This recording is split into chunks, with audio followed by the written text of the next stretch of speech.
আধার ঘুচিয়ে আলোর পথে যাত্রার প্রত্যয় হলো এবারের মঙ্গল শোভাযাত্রা। সঙ্গে ছিল ধর্মান্ধতা দূর করে যৌক্তিক সমাজ গড়ার আশা। এর আগে গ্রামীণ অনুষঙ্গে নানা প্রতীকের সঙ্গে অংশগ্রহণকারীদের সাজ আর পোশাকে ফোটে বৈশাখের রং। এ সময় জনারণ্যে রূপ নেয় ঢাকা বিশ্ববিদ্যালয় এলাকা।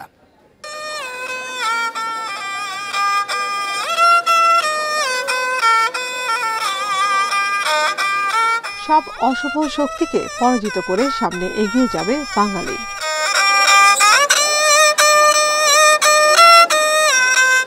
কবি জীবনানন্দ দাশের কবিতার পঙ্ক্তিতে থেকে মঙ্গল শোভাযাত্রার এবারের প্রতিপাদ্য আমি তো তিমির বিনাশী। রোববার সকাল 9:15টায় চারুকলার সামনে থেকে শুরু হয় শোভাযাত্রা। বরাবরের মতো এবারও লোকসংস্কৃতি ও গ্রামীণ জীবনের অনুষঙ্গ পশু পাখি ফুলের প্রতীকের পাশাপাশি রকমারির মুখোশ বাড়িয়েছে এর শোভা।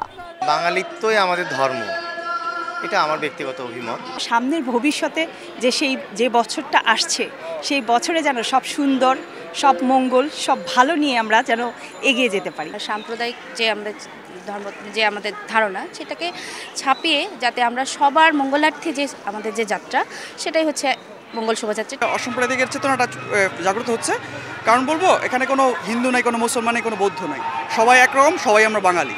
শাহবাগ মোড় ঘুরে রমনা শিশু পার্কের মোড় ঘুরে আবারও শাহবাগ দিয়ে টিএসআই চত্বর ঘুরে চারুকলা অনুষদের সামনে আসে বর্ণাঢ্য এই শোভাযাত্রা।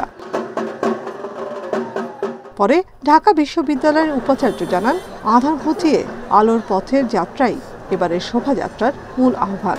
সঙ্গে ছিল ধর্মান্ধতা দূর করে যৌক্তিক সমাজ গড়ার প্রত্যয়। পহেলা বৈশাখে যে অন্ধত্ব গুছিয়ে যাবে, উপমণ্ডকতা থাকবে না সমাজে, মানুষ যুক্তিহীনতা মানুষের মধ্যে থাকবে না, আমরা যৌক্তিকভাবে অগ্রসর হয়ে যাব, অন্ধকারকে আমরা গুছিয়ে নিয়ে অন্ধকারকে পরাভূত করে আলোর পথে আমরা হাঁটব, যাতে করে সমাজ থেকে ধর্মান্ধতা, উপমণ্ডকতা এবং চিন্তার জগতে মানুষের মধ্যে যেন একটা উন্মুক্ততা আসে। 80-এর দশকে সামরিক শাসনের শেকল ভাঙার আহ্বানে পহেলা বৈশাখে চারুকলা থেকে যে শোভাযাত্রাটি বের হয়েছিল সেটিই পরে মঙ্গল শোভাযাত্রায় রূপ নেয়। 2016 সালে ইউনেস্কোর সাংস্কৃতিক ঐতিহ্যের স্বীকৃতিও পায় এটি। চারুকলার শেষ বর্ষের শিক্ষার্থীরা থাকেন এই আয়োজনের মূল ভাগে। দলমত শ্রেণীবিভেদ নির্বিশেষে বাংলাদেশের টানে উৎসব এই বর্ষবরণ শোভাযাত্রার মধ্য দিয়ে অসাম্প্রদায়িক বাংলাদেশ গড়ার যে প্রত্যয় সেটি ছড়িয়ে দেওয়া হয় প্রজন্ম থেকে প্রজন্মের মাঝে। বাধাই আসুক এই ধারা অব্যাহত